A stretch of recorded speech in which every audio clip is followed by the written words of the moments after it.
Joining us now to review some of the headlines of today's newspapers from around the world is award-winning Arise News analyst Emmanuel Great Malabai Tiffany.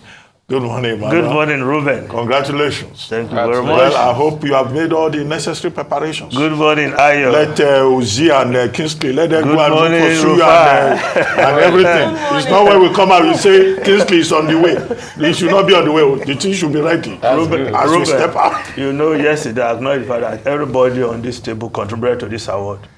So, no, we are not sharing the implications. By implication. The implication. No, you are capable.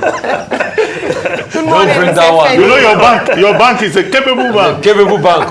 Remember you got us new notes. Mr. Fenny, please, just before you go, I think it's important to read out what they've written and give honor to whom it's due, to read out the citation on the plaque. It says, seasoned journalist, read on his behalf, he will then pose. So I will read it in recognition of your outstanding feats of media excellence and professionalism, for your impactful contributions to national development and your unparalleled commitment towards transforming lives in Nigeria. Mr. Emmanuel Fenny of Arise Oh yeah, TV. post with it. Post with it. We did more than enough of that yesterday. Post with it. Now let's start the review. Let's start the review with this day. Nigeria's newspaper of record.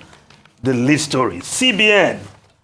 FX reforms aimed at transparency, liquidity, discouraging speculation. Pegs withdrawal from domiciliary accounts to $10,000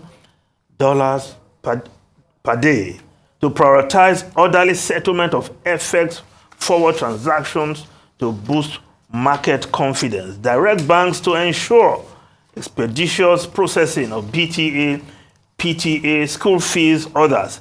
Apex Bank to normalize its CRR maintenance processes, ensure equity. Yes, the central bank ensuring, still bringing out measures to ensure that the new guidelines for the FX transactions are indeed transparent, and liquidity is key to making this system work, because if you don't have enough, speculation will continue, but CBN not wanting to allow this to happen, coming up with new guidelines, especially for those who have a substantial amount in their DOM account. Now you have access to this amount. Of course, to improve supply, CBN is assuring that it will improve supply of FX. You dealt with this extensively with Rotus when it was on the program earlier in the day. Now, if we look at other newspapers quickly, now the Guardian newspaper, the lead story, households under pressure as new electricity tariff due July 1. Yes, the cost reflective tariff, which has been granted that the discos can charge, but are they giving commensurate services? Because in many areas now, we're having this problem of blackout. But as long as people have meters, I'm not sure they will bother too much, because if you don't give me light, you don't collect your revenue. But the problem is that many people are still without meters, and they still deal with the issue of estimated billing. Well, with the new tariff coming up in July 1, Nigerians will have to pay for more. But if there are we have constant power supply, regular power supply, then I'm not sure many will bother, because the cost of fueling your generator, whether you are using diesel or petrol generator, speaks for itself, that Nigerians would rather have light, pay a little more than spend so much to buy petrol for your generator. Whether it is I pass my neighbor or whatever, you have to pay more these days to fuel your generator. Now, the Punch newspaper, subsidy, Labour threatens strike, resumes talks with federal government. pains becoming unbearable, strike suspended, not called off, NLC, TUC. Well, today, the government and Labour will sit down again. What will come out of that meeting? Labour wants concrete measures in terms of palliative that will ameliorate the situation as a result of the removal of subsidy. This is not time for talking, but can Labour embark on strike? Many believe that they have lost the steam to go on strike, but the outcome of today's meeting will determine whether Labour will proceed with its proposed strike or not. But one thing is clear: palliatives needed, not words, not proposals, concrete measures that will bring succor to suffering Nigerians who are feeling the bite of the removal of fuel subsidy. Although we all agree that fuel subsidy should go because it is not sustainable, because the money can be deployed to better uses that will benefit the populace in a better way. Now, the Nigerian Tribune newspaper, of course, the lead story: CBN lifts cash deposits cap on domiciliary account. The New Telegraph newspaper: lawyers push for Bolkashuwa's probe persecution, says his confession undermines judiciary's integrity. Yes, the New Telegraph newspaper. Well, Senator Bolkashuwa is recanting, saying, well, perhaps we did not hear him properly, but I think we heard him loud and clear. We did. Loud and clear. We did. Even the Senate President, Ahmed Lawal, was aghast to the extent that he was trying to caution him, as if, do you know what you are saying? But I think I haven't said what he said, and the implication of his statement on his wife's sterling career over time, and of course, what many are saying should be looked at because of the stain on the judiciary.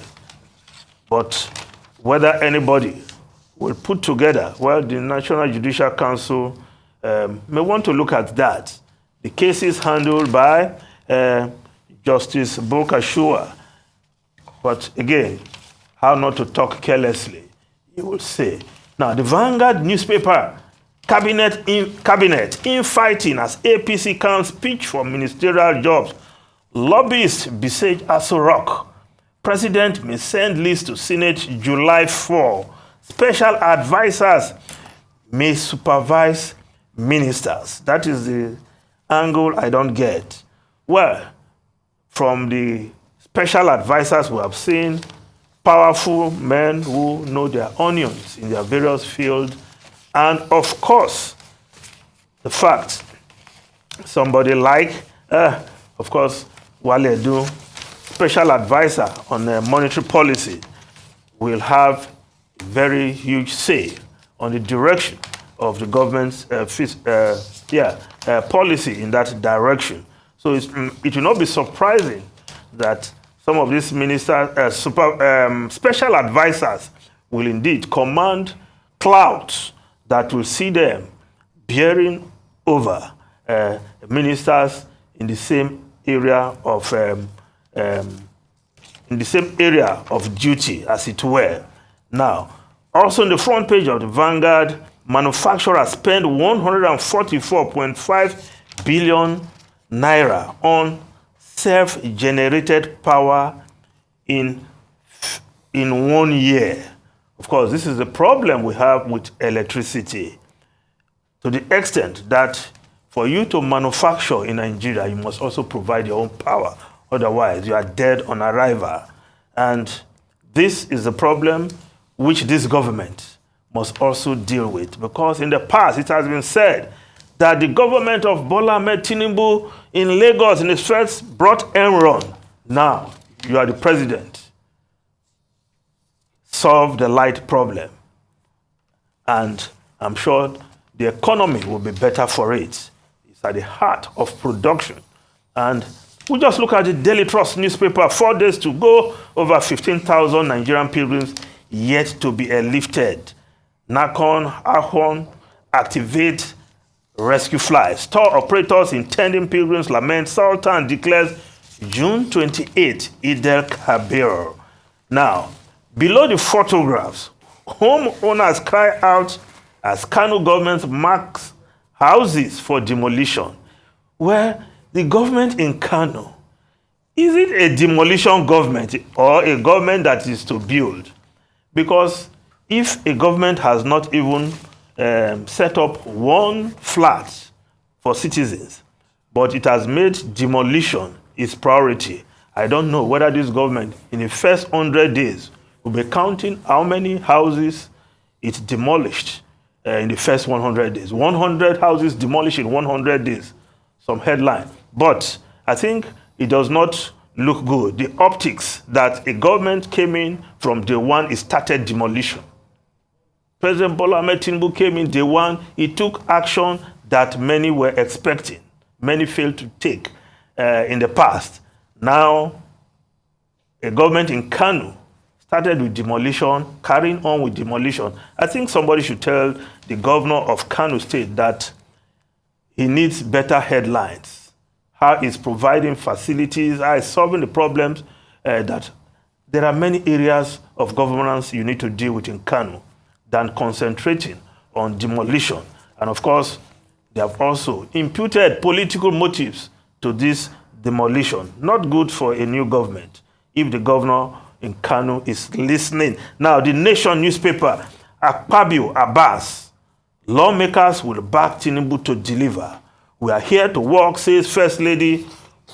Odili rates president's performance high. If we look at the foreign newspapers, just before the foreign newspaper, we look at Abuja Inquirer, Park and Pay, FCTA, AMAC, infighting store commencement. Of course, disagreement over how they will share the revenue. The Abuja Municipal Council and the Federal Capital Territory Authority fighting over revenue collection. But it's something that is good, way to raise revenue, but I don't think the sharing formula should be worked out and stop all this infighting, because those who are licensed to do this are also threatening to go to court because they cannot carry on with their duty because of this disagreement. The foreign newspapers quickly. Now, the Daily Mail newspaper. No, let's start with the Times. The Times of London. Britons to be priority on council house list. Minister look to tightening rules for migrants. Of course, 1.2 million households are waiting for social housing. And of course, about 1 in 10 of those given a home are non-UK citizens. But now, priority will be on UK citizens, according to what ministers are planning. And they are even planning to include that in the King's speech when he makes his speech in autumn. Ruben Rufai Ayo. Okay, we seem to have run out of time, but it will have been nice to comment on the meeting between organized labor and the federal government today. Meeting postponed since June the 5th to June 19. But labor has already made it clear that if its demands are not met, they have no option but to declare industrial action. But let's not give you any stress as we look forward to the implications you will provide after this program.